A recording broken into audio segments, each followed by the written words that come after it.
예수님을 따르는 구체적인 그 모습, 곧 우리 주님의 인격을 담는 모습이 우리 가운데 가득하기를 예수님의 이름으로 축복합니다. 우리가 예수님의 제자들로서 예수님의 인격을 닮아가는 그 발걸음 한 걸음 한 걸음 속에는 주님께서 우리에게 주신 그 놀라운 생명, 그 생명의 풍성함이 일어나게 될 것입니다. 우리는 산상수훈의 말씀을 통하여 예수님의 제자 된다는 것이 과연 무엇인지에 대해서 그 은혜를 나누고 있습니다. 산상수훈의 말씀은 흔히 일반적으로 알고 있는 것처럼 그리스도인의 윤리장전, 그 이상의 말씀입니다. 단순히 그리스도인의 윤리에 대한 이야기를 하고 있는 것이 아니라 우리 주님께서 예수님의 제자 된 우리들에게 주시는 약속의 말씀입니다. 예수님의 제자가 과연 어떠한 특권을 누리고 있고 어떠한 삶의 열매를 갖게 되며 어떤 모습으로 세워질 것이라는 것에 대한 예수님의 약속의 말씀이 산상수훈의 말씀입니다. 그러한 말씀은 예수님께서 복되도다 하는 팔복의 선언으로 시작을 하셨습니다. 그 팔복이라는 것은 바로 우리의 존재 자체에 대한 복입니다. 우리 존재가 심령의 가난한 자가 되고 애통하는 자가 되어 정말 하나님께서 주시는 온유함을 갖게 되고 우리의 힘을 바르게 쓰기 위해서 의에 줄이고 목마른 자가 되며 의에 줄이고 목마르지만 사람들에 대해서는 긍휼히 여기는 마음을 갖고 다른 사람에 대해서는 긍휼히 여기는 마음을 갖지만 나 자신에 대해서는 언제나 마음을 청결하게 할 줄 알고 마음을 청결함을 갖고 다른 것을 하는 것이 아니라 화평을, 평화를 경작하는 자가 되며 그 평화를 경작하여 사는 삶 속에 어떠한 박해가 온다 할지라도 오히려 그것을 기뻐하고 즐거워하는 모습으로 세워지는 것입니다. 그것은 하나님께서 우리에게 주신 복입니다. 우리 안에서부터 나오는 것이 아니라 위로부터 임한 복의 씨앗이 우리에게 있어야 합니다. 그리고 동시에 그 씨앗을 우리들은 계속해서 경작하며 돌보면서 하나님께서 기뻐하시는 열매로 맺어 가야 합니다. 그것은 바로 우리가 존재에 대한 복을 누리고 있는 예수님의 인격을 닮은 자로, 곧 그 인격성을 이루어가는 자로 세워지는 것입니다. 그 모습은 고스란히 이 세상을 향한 소금이며 빛의 모습으로 드러나게끔 되어 있습니다. 그리고 우리의 그러한 모습이 세상의 소금과 빛된 모습으로 드러나게 될 때에 그것은 모든 사람들이 우리의 그 모습 때문에, 우리의 인격 때문에, 우리의 그 복된 모습 때문에 우리 하나님 아버지께 영광을 돌리는 일까지도 일어나게끔 만들어 줍니다. 그리고 우리는 알고 있습니다. 그 일들이 우리의 힘과 우리의 능력과 우리의 노력으로 혹은 나의 세상적인 성품으로 되는 것이 아니라 오직 하나님의 말씀의 능력으로 이루어진다는 것을 우리는 알고 있습니다. 그래서 우리는 예수님의 제자로서 어떠한 삶을 추구하고 있냐면 나의 삶의 무게를 주의 말씀의 중심에 두고자 하는 그 열망을 간직하게 됩니다. 그래서 늘 말씀에 내 삶의 무게를 실어드리고 하나님의 나라의 천국의 평가를 기대하면서 이 땅 위에서 그리스도의 의를 의지하고 사는 사람들이 되는 것입니다. 그게 말씀의 사람의 모습입니다. 말씀의 사람이라는 것은 세상적인 의로서 살아갈 수가 없고 그것으로 이룰 수가 없습니다. 오직 위로부터 임한 예수 그리스도의 의로 말미암아 이루어지게 되는 것이고 예수님의 의는 세상의 어떤 도덕군자의 의보다 더 위대하고 더 탁월한 의로 우리에게 주어지게 되는 것입니다. 그것이 바로 우리의 존재감입니다. 그것이 바로 우리가 존재에 대한 복을 누리고 있는 것이고 그들이 바로 예수님의 제자들인 것입니다. 바로 그러한 우리들에게 예수님께서 계속해서 말씀해 주십니다.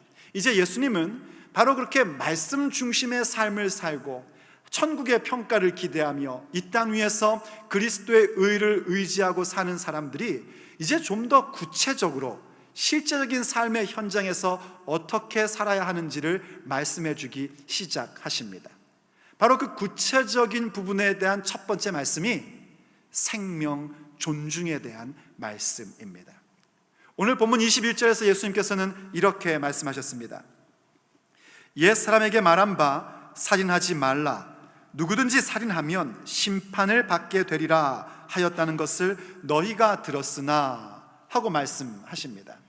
예수님께서 지금 구약 성경의 율법의 말씀을 가지고 이야기를 하시는 겁니다. 그것은 곧 예수님 당시에 기록된 성경을 가지고 말씀하시는 거였습니다. 성경에 기록하기를 살인하지 말라 하고 말씀하셨다는 거예요. 살인하면 심판을 면치 못할 것이다, 심판을 반드시 받게 된다라고 말씀하셨다라고 이야기합니다. 이 얘기를 들을 때 많은 사람들은 안도의 한숨을 쉴 수 있을 겁니다. 나는 적어도 사람을 죽인 적은 없다, 그러니 나는 참 괜찮은 사람이구나 라고 생각할 수 있을 것입니다. 그런데 주님께서는 그거로 만족할 수 없다는 것입니다. 들었으나, 풀어 얘기하면 이겁니다. 너희가 이러한 말씀을 들었다, 그러나 하고 예수님께서 살인하지 말라는 말씀의 진의가 무엇인지를 계속해서 설명해 주십니다. 그 설명의 내용을 한마디로 요약하면 생명 존중입니다. 바로 사람을 존중히 여기는 것입니다. 누구 하나 죽이지 않은 것으로 만족하는 것이 아니라 사람의 생명을 존중히 여길 줄 아는 그 마음과 그 자세를 가질 때에 우리에게 예수 그리스도로 주어진 그 생명은 더욱더 풍성한 것이 되고, 우리에게 주어져 있는 예수님의 제자라는 신분은 신분에서 멈추는 것이 아니라 실력을 발휘하여 우리에게 주신 복의 씨앗이 씨앗으로 멈추지 아니하고 열매로 맺어지게 되는 것입니다. 그렇다면 생명 존중이란 과연 어떠한 모습을 우리에게 이야기하는 것일까요? 우린 과연 어떻게 사람들을 존중히 여기고 생명을 존중히 여길 수 있을까요? 오늘 우리가 함께 듣고자 하는 하나님의 메시지입니다. 첫째로, 생명 존중이라는 것은 그 무엇보다 나와 가까운 사람을 향한 존중입니다. 나와 가까운 사람을 존중하는 것입니다. 여러분들이 오늘 말씀을 들으면서 좀 더 좋은 이해를 갖기 위해서 이 부분들을 좀 먼저 분명히 하셔야 됩니다. 존경과 존중이라는 단어의 차이입니다. 비슷한 말 같은데 사실은 다른 말입니다. 존경이라는 것은 그 존경할 대상인 누군가의 인격과 됨됨이 때문에 갖는 나의 마음입니다. 이해가 되시죠? 내가 누군가를 존경한다 그럴 때는 그 상대가, 그 누군가가 존경받을 만한 성품과 됨됨이, 인격을 갖고 있기 때문에 존경하는 것입니다. 그런데 존중은 뭐냐면 그 대상이 어떤 사람이냐와 상관없이 나의 인격, 나의 됨됨이 때문에 그 사람을 존중히 여기는 것입니다. 이해가 되십니까? 예, 바로 그게 존중입니다. 우리가 나와 가까이 있는 사람들을 존중한다 할 때에 그 사람이 존경받을 만한 사람이라서가 아니라 나 자신이 예수님의 인격을 담고 하나님의 자녀라는 됨됨이를 갖고 있기 때문에 나 가까이 있는 사람들을 향한 그 생명에 대한 존중을 갖는 것입니다. 오늘 본문 22절에서 예수님께서 이렇게 말씀하시는 것을 보십시오. 이렇게 주님께서 계속해서 말씀하십니다. 나는 너희에게 이르노니 형제에게 노하는 자마다 심판을 받게 되고 형제를 대하여 라가라 하는 자는 공회에 잡혀가게 되고 미련한 놈이라 하는 자는 지옥불에 들어가게 되리라. 에구머니나. 살인하지 말라 하는 것을 너희가 들었다, 살인하는 자는 반드시 형벌을 면치 못하리라, 심판을 받게 될 것이다 하는 말씀까지는 우리가 그래도 괜찮았습니다. 나 사람 죽인 적은 없거든 그래도 했는데 예수님께서 그러나 하시며 하는 말씀이 형제에게 노하는 자, 형제를 향하여 라가라 하는 자, 형제를 향해서 어리석은 자라고 얘기하는 것, 그 자체가 사람을 살인한 것과 똑같은 것이라는 겁니다. 사람을 살인한 자에게 받는 형벌이 그들에게도 동일하게 그 형벌이 임한다는 겁니다. 지금 이 본문에서 노한다, 화낸다라는 말은요, 우리가 일시적으로 화가 한번 확 나는 거 있지요, 그런 차원의 것을 얘기하는 것이 아닙니다. 어떤 사람에 대해서 그의 마음에 들지 않은 행동 때문에 악의를 품게 되고 지속적인 분노를 갖고 있는 모습을 오늘 본문에 노한다라고 표현해주고 있는 겁니다. 이 라가라는 단어는 히브리인의 욕이라고 합니다. 이 히브리인의 용어로서 기본적인 의미가 쓸모없는 사람이다 라는 뜻이래요. 이 라가라는 단어는요, 여러분이 구약 성경을 읽다 보면 그런 단어를 발견하실 겁니다. 비류 혹은 잡류, 이런 단어를 발견하실 겁니다. 표정이 전혀 발견해 본 적이 없는 것 같은 표정을 지으시면 곤란합니다. 이제 들으셨으니까 아마 이게 그 단어구나 하고 보이실 거예요. 그 단어가 이 라가라는 단어와 똑같은 단어입니다. 그 비류와 잡류들이 항상 이스라엘 공동체 가운데 문제를 일으켰던 것을 여러분들이 성경을 읽다 보면 보게 될 겁니다. 내 형제를 향해서 너는 라가야, 쓸모없는 자야, 문제거리야 라고 이야기하는 것, 그것도 살인하는 것과 같다는 겁니다. 또 어리석은 자라는 것은요, 우리가 볼 때는 라가보다 좀 낮아 보이지만 원래 히브리인들의 말 언어 표현 속에서는 라가라는 말보다 어리석은 자라는 표현이 더 심한 욕이랍니다. 그래서 그런 어리석은 자라고 하는 자들은 지옥불을 면치 못할 것이다 하고 주님께서 말씀하십니다. 바로 이 모든 얘기가 무슨 얘기인고 하니, 내가 누군가에 대해서 라가라고 하고 당신은 쓸모없다 그러고 그 사람은 어리석은 사람이라고 얘기하는 것은 내 기준에서 그 사람의 삶의 방식과 행동에 대하여 내 멋대로 평가를 하고 그것은 쓸모없는 것이라고 단정 짓는 행위입니다. 그런데 내가 그렇게 너는 쓸모없는 존재라고, 너는 어리석은 인간이라고, 너는 나쁜 놈이라고 그렇게 말하고 있는 대상이 누구냐면 내 형제라는 것입니다. 이때의 형제는 생물학적인 형제를 이야기하는 게 아닙니다. 바로 내 주변에 가까이 있는 사람들을 말하는 겁니다. 내 일터에서, 내 직장에서, 그리고 우리가 섬기는 교회 공동체에서 함께하는 사람들입니다. 그 사람이 어떤 사람이냐면 나와 똑같이 하나님의 형상 따라 모양대로 지음받은 사람이라는 겁니다. 하나님께서 나의 인생을 향한 계획이 있고 나에 대한 인도하심이 있는 것처럼 동일하게 그 사람을 향한 계획과 그 사람을 향한 인도하심도 있다는 것입니다. 더더군다나 교회 공동체 안에서 예수님을 주라 시인하는 사람들, 예수님을 영접한 사람들을 향해서는 더더욱 그렇습니다. 여러분, 우리가 알다시피 예수님을 영접하는 순간 우리가 천사가 되는 게 아니지 않습니까? 혹시 예수님을 영접한 순간 천사가 되신 분이 있습니까? 신고해 주시기 바랍니다. 꼭 만나고 싶습니다. 그런 사람을 저는 아직까지 본 적이 없습니다. 물론 처음 영접할 때에 그 감정적으로 너무 기뻐서 천사처럼 보일 수 있습니다. 그러나 아닙니다. 점점점 변화되어 마침내 이루는 것이 우리의 신앙 여정입니다. 그러다 보니 어떤 면에서 내 마음에 들지 않고 내 보기에 거슬리는 행동을 하는 사람들이 거듭난 사람들 가운데도 있는 것이 사실입니다. 그런데 여러분 보십시오. 내가 오늘 여기서 이렇게 하나님을 예배할 수 있게 된 것은 나의 공로가 아니라 예수 그리스도의 보혈의 공로를 힘입어 여기에 있는 것입니다. 예수님의 보혈의 공로로 하나님을 아바 아버지라 부를 수 있는 권세가 오늘 나에게 주어져 있는 것입니다. 인정하시면 크게 아멘 하십시오. 그런 것처럼 그 사람도 비록 지금 못났고 부족하고 내 성품과 내 스타일하고 전혀 안 맞는 사람일지라도 그 사람 역시 하나님의 은혜로 예수님의 보혈의 권세로 거듭나고 구원받은 사람임을 기억하셔야 합니다.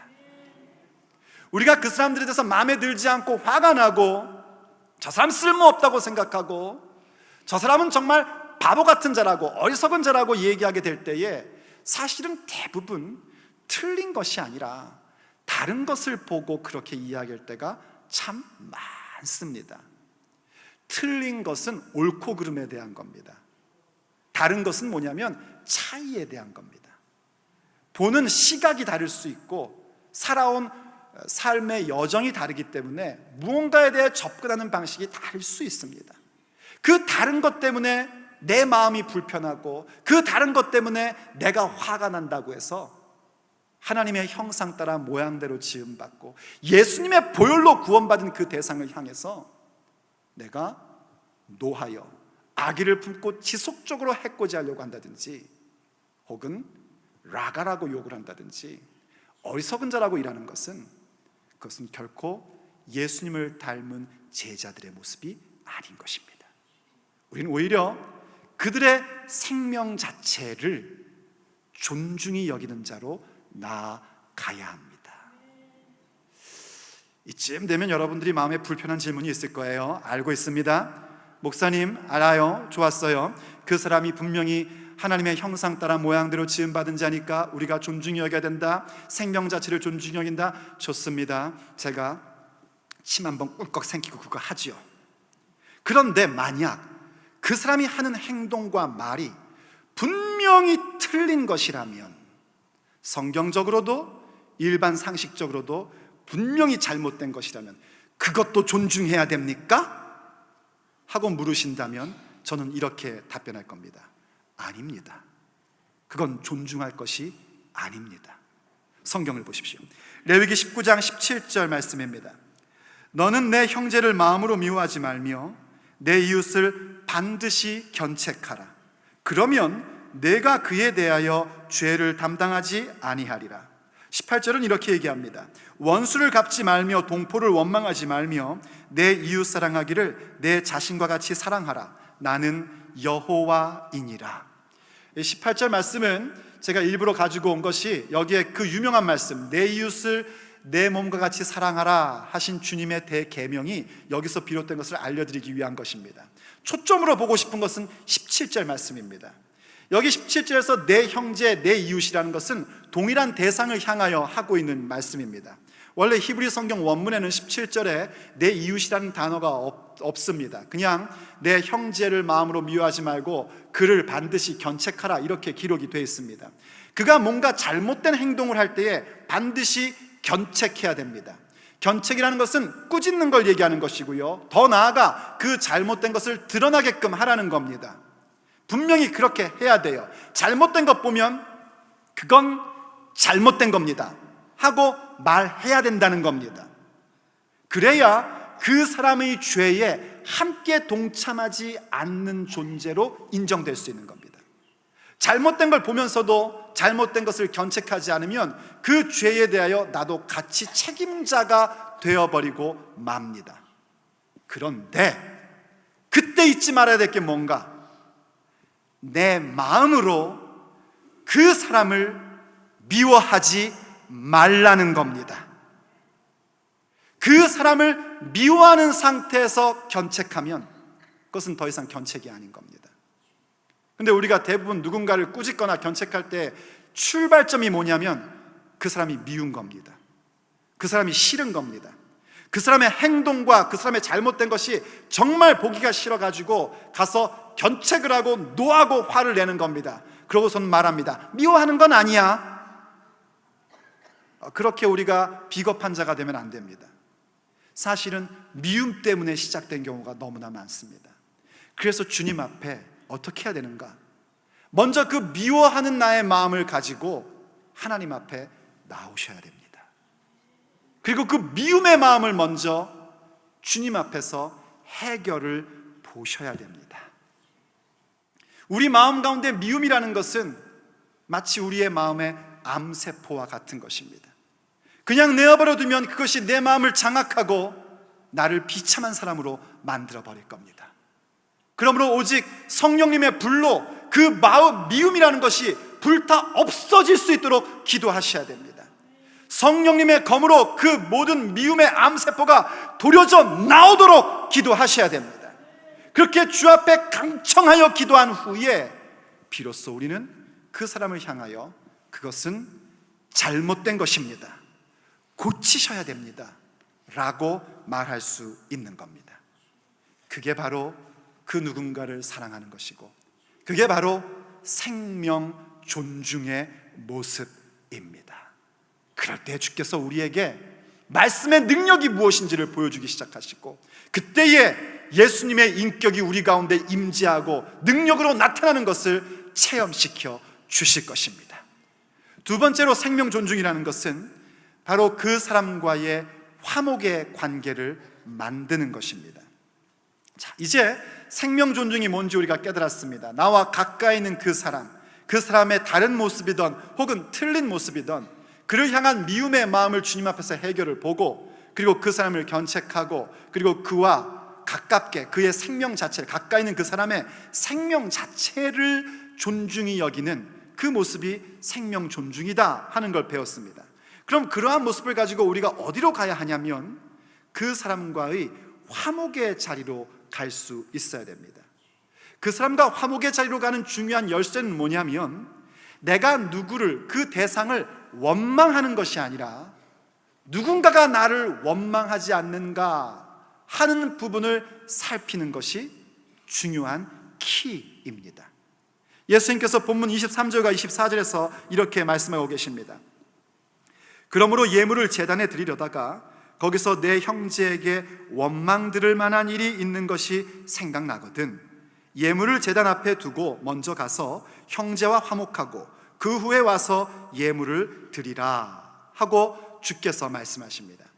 하나님 앞에 제단에 가서 예물을 드린다는 것은 구약적으로 얘기하면 제사를 드리는 것이고, 그 제사를 드리는 것은 하나님과의 바른 관계, 건강한 관계를 위해서 드리는 것이 제사입니다.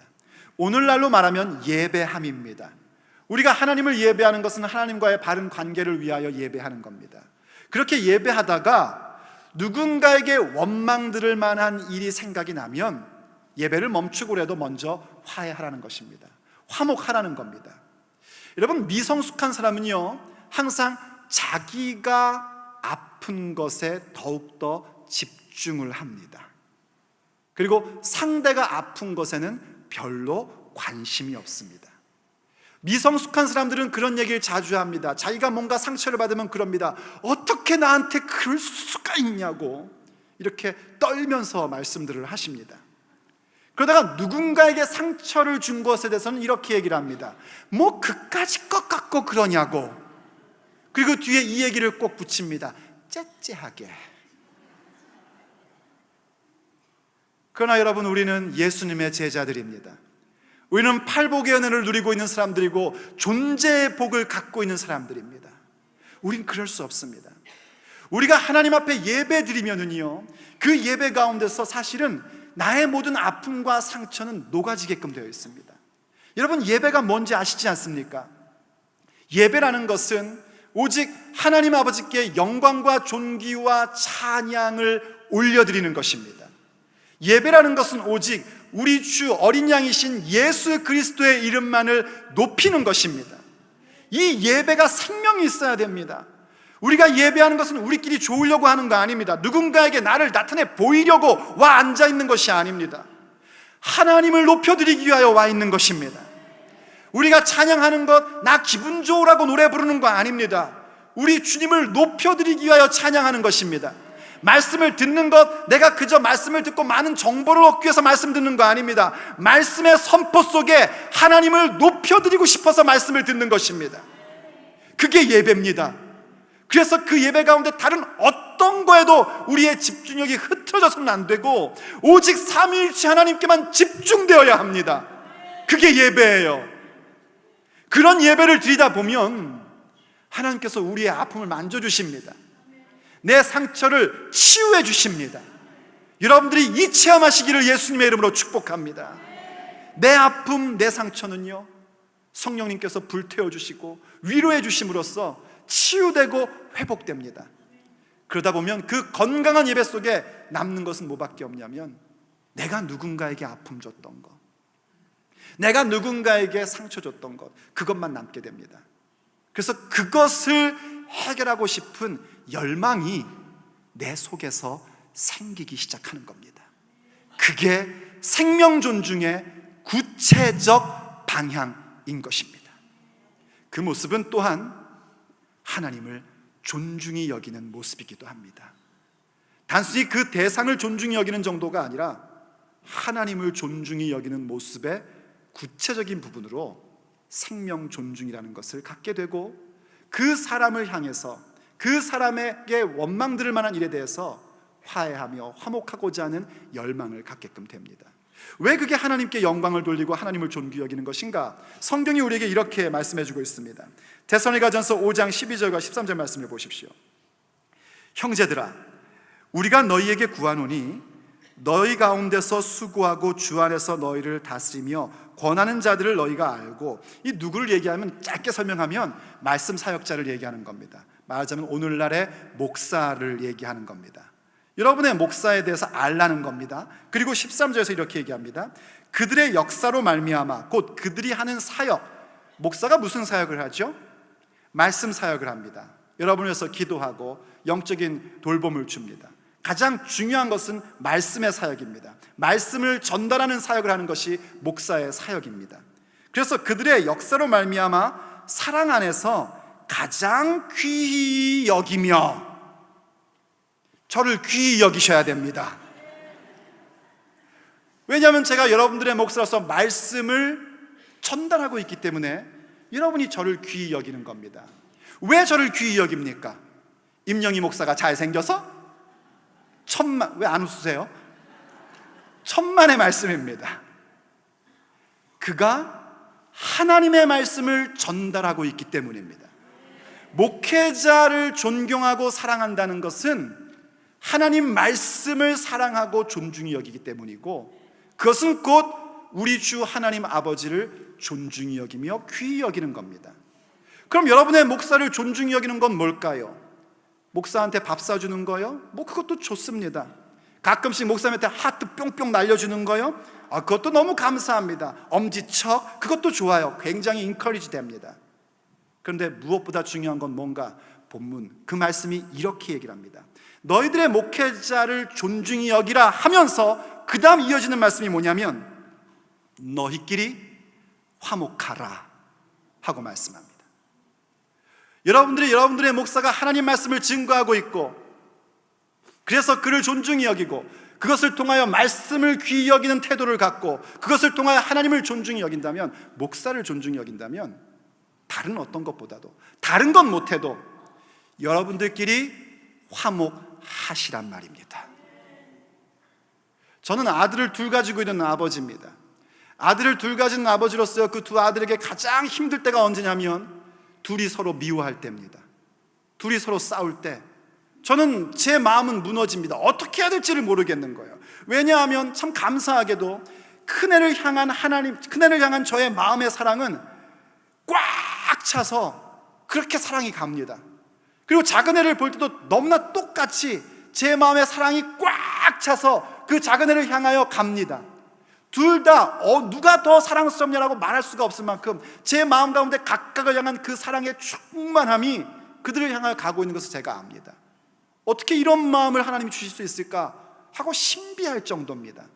그런데 얘들이 지들끼리 싸우면은 저는 뭘 어떻게 해야 될지 모르겠는 거예요.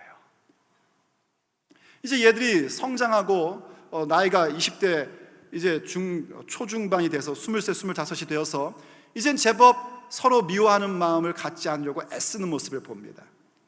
서로 달라도 너무 달라요. 너무.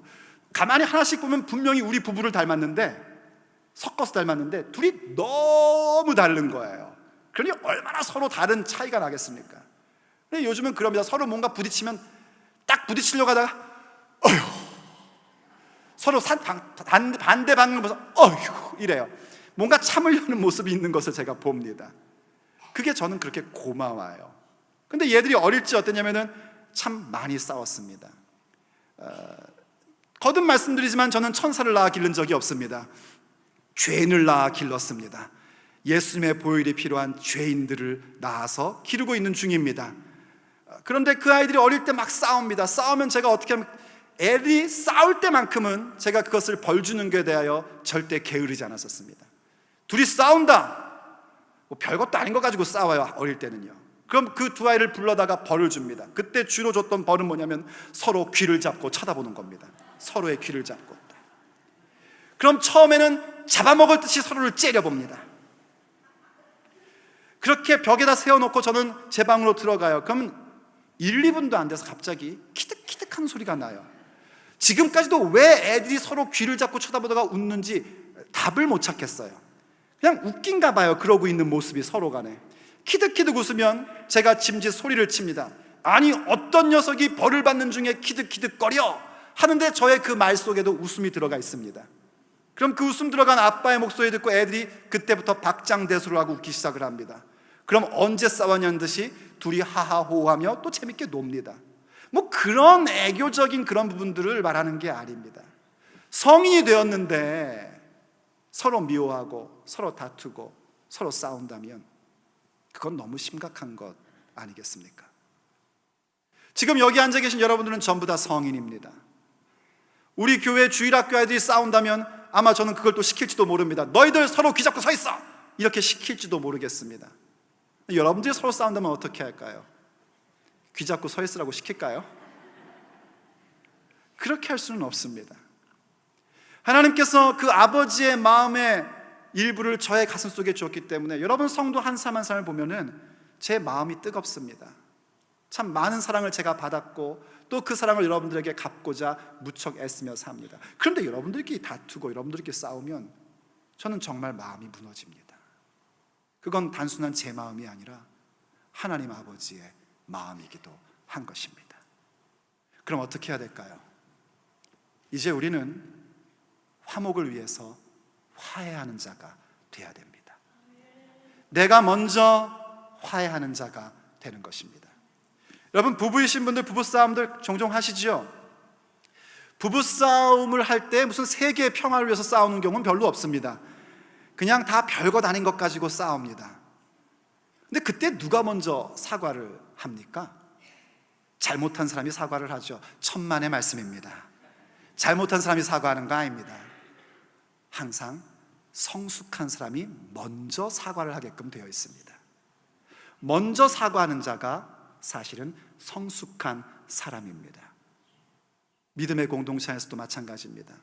생명 존중을 알기 때문에 그 사람과의 화목의 관계를 위해서 그의 잘못과 또 그와의 다른 점을 발견했음에도 불구하고 주 앞에 내 문제 해결하고 내 마음의 미움의 문제 성령님의 검으로 도려내고 그리고 그에게 가서 화목의 제스처를 먼저 갖는 자, 그가 더 성숙한 사람입니다. 그것이 바로 생명 존중이고 그 생명 존중의 삶을 사는 사람에게 주께서는 능력의 삶이 무엇인지를 체험하게끔 만들어 주십니다. 마지막 세 번째로 결론적인 얘기입니다. 이러한 모든 것에 있어서 우리는 그 기회를 놓치지 말아야 합니다. 생명 존중은 그 기회를 놓치지 않습니다. 본문 25절과 26절에서 이렇게 말씀하십니다. 너를 고발하는 자와 함께 길에 있을 때에 급히 사화하라. 그 고발하는 자가 너를 재판관에게 내어주고 재판관이 옥리에게 내어주어 옥에 가둘까 염려하라. 진실로 내게 이르노니 내가 한 푼이라도 남김이 없이 다 갚기 전에는 결코 거기서 나오지 못하리라. 예수님께서 그 당시에 로마법을 비유하여 말씀하고 계신 것입니다. 로마법은 사람들끼리 어떤 문제가 있을 때에 그것을 서로 해결할 수 있는 그 부분을 먼저 더 강조했다고 합니다. 심지어는 고소를 했다 할지라도 재판장이 오기 전에 서로 합의를 보면 재판장이 그곳에 가지 않고 그것은 다 없던 일로 취급이 되었다고 합니다. 그러나 재판장이 와서 실제로 재판을 열기 시작하면 그때부터는 돌이킬 수 있는 방법이 없다는 겁니다. 재판에 따라서 갚을 것을 다 갚아야 되고 갚지 못하면 감옥에 갇힐 수밖에 없는 것이 당시 로마의 법이었다는 겁니다. 예수님께서 지금 그 생명 존중에 대한 부분, 살인하지 않은 것으로 만족하는 것이 아니라 누군가의 차이와 누군가의 틀림의 부분에 있어서 내 마음의 미움을 다 해결하고 그를 존중히 여기는 마음으로 견책하고 그리고 그 부분에 있어서 내가 먼저 화목의 제스처를 갖는 생명 존중의 모습을 갖는 부분에 있어서 그 기회를 놓치지 말라는 것입니다. 이러지 말란 말입니다. 나중에 천국 가면 다 좋을 텐데 뭐. 그럼요, 천국 가면 다 좋겠죠. 거긴 미움도 없고 다툼도 없고 죄악이 없으니 다 좋을 겁니다.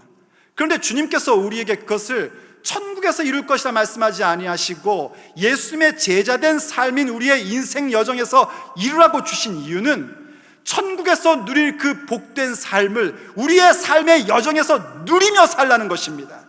우리 아버지께서 우리에게 그 복된 삶을 주시고 싶으셔서 그 삶을 누리게 살게끔 해주고 싶으셔서 우리에게 생명 존중의 신앙을 가지라고 명하고 계신 것입니다. 그 기회를 놓치지 마십시오. 우린 이 세상을 나그네처럼 살고 있는 것입니다. 이 땅은 우리의 영원한 안식처가 아닙니다. 우린 낯선 곳에서 낯선 자로 살고 있는 나그네들입니다. 그러므로 우리 하나님 아버지 앞에서 나그네의 삶을 살며 생명 존중의 신앙으로 들어가십시오. 거기에 기적이 일어납니다. 거기에 예수님의 제자의 삶이 무엇인지 우리의 눈으로 확실히 목격하는 사건이 나타납니다. 질병이 나음을 입습니다. 우리의 문제가 해결됩니다. 왜냐하면 내가 예수님의 제자로서 그 복된 존재에 대한 복을 가지고 주님의 명령을 따라 생명 존중의 신앙으로 내 발걸음을 옮기고 있기 때문입니다. 사랑하는 성도 여러분, 주님께서는 우리에게 그 놀라운 능력의 삶, 그 풍성한 복된 삶을 주시고 싶으셔서 생명 존중의 태도를, 그 성품을 만들어가라 명령하고 계십니다. 함께 이루어 가십시다. 생명 존중으로 나아가십시다. 새생명교회가 바로 예수님의 제자들이라는 사실이 온 땅 가운데 확증될 것입니다. 기도하시겠습니다. 사랑하는 아버지 하나님, 오늘도 우리에게 주의 은혜를 베풀어 주시고 생명 존중의 신앙을 주셔서 감사드립니다. 기도하고 바라옵건대 저희들 모두가 그 생명을 존중히 여기는 믿음의 자리로 나아가게 하여 주시옵소서. 아버지, 우리의 못남 때문에, 나의 부족함과 나의 문제 때문에 생명 존중의 자리로 들어가지 못하여 아버지께서 주신 복을 누리지 못하고 아버지께서 만들어주신 예수님의 제자 된 그 놀라운 은혜를 누리지 못하고 세상 사람들과 다를 바 없는 모습으로 살 때가 많았었습니다. 오늘 그분을 주 앞에 해결받기 원합니다. 도와주시옵소서. 성령님의 불로 우리의 마음에 있는 미움과 불편함을 불태워 없어 주시옵소서. 그 모든 영적인 암을 성령님의 검으로 도려내 주시옵소서. 그리고 우리 모두가 그 생명 존중의 믿음의 자리로 나아가도록 은혜를 베풀어 주옵소서. 그래서 아버지, 우리에게 주신 육체의 날들을 살아가는 동안에 그 천국의 복된 모습을 우리의 인생의 여정 속에서 누리며 살게 하여 주옵소서.